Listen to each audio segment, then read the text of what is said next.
Ever wondered why it's so hard to resist that extra slice of cake? Or why we sometimes make decisions we later regret? Well, the answer lies in the concept of impulse control. It's that little voice in our heads that tells us to hold back, to think before we act. It's a critical aspect of our cognitive functions that plays a key role in our decision-making processes. Impulse control, or the lack thereof, can significantly impact the quality of our lives. Imagine a world where everyone acted on every whim without any restraint. It would be a world of chaos, wouldn't it? That's why impulse control is so essential.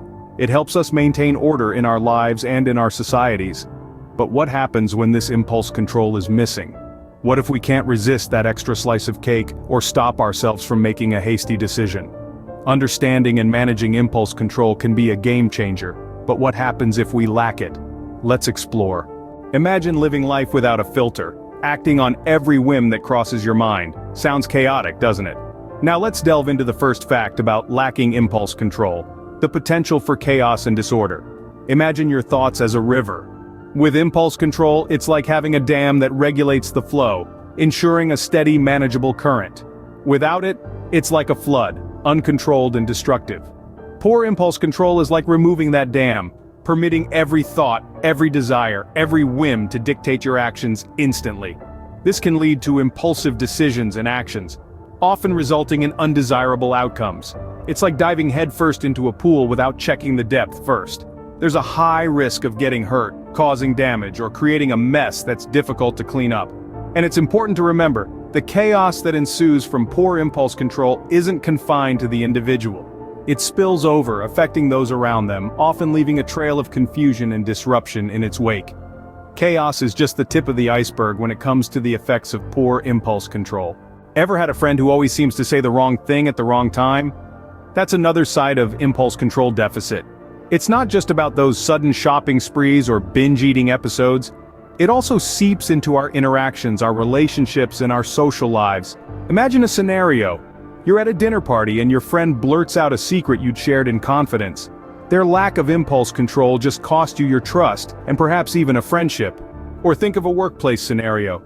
A colleague with poor impulse control who constantly interrupts during meetings, disregarding others' opinions. This behavior can lead to a damaged reputation and strained relationships at work. Impulse control deficit isn't just an individual problem, it's a societal one. It has the potential to create social issues, damaging relationships, and social standing. The ripple effects can be far-reaching and long-lasting.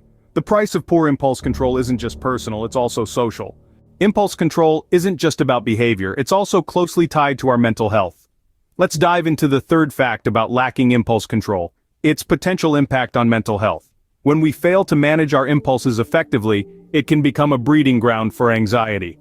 That sudden urge to act, without thinking of the repercussions, can create a cycle of worry and fear. Depression, too, can be exacerbated by poor impulse control. The instant gratification we might gain from impulsive behavior often leaves us feeling empty and unfulfilled in the long run. And it doesn't stop there.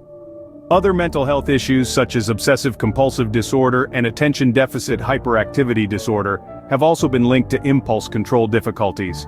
In essence, our brain's ability to regulate our impulses is a critical aspect of our mental health. It's much like a seesaw. Too much impulse, not enough control, and everything is thrown off balance. Our mental well-being is at stake when we lack impulse control. So, we've talked a lot about the problems associated with poor impulse control, but what can we do about it? Here's the good news. There are strategies to improve impulse control. One such strategy is mindfulness. By practicing mindfulness, we learn to slow down, to observe our thoughts and feelings without judgment. This awareness allows us to make more thoughtful decisions, rather than reacting impulsively. Therapy is another effective tool. A skilled therapist can help us understand the roots of our impulsive behaviors and guide us towards healthier responses. Cognitive behavioral therapy in particular has proven beneficial in managing impulse control issues. Lifestyle changes too can make a significant difference. Regular exercise, a balanced diet, adequate sleep, these can all contribute to better impulse control. If you struggle with impulse control, know this: you're not alone. It's a common issue, and with the right support, it can be managed. Remember, it's never too late to regain control over your impulses and improve your life.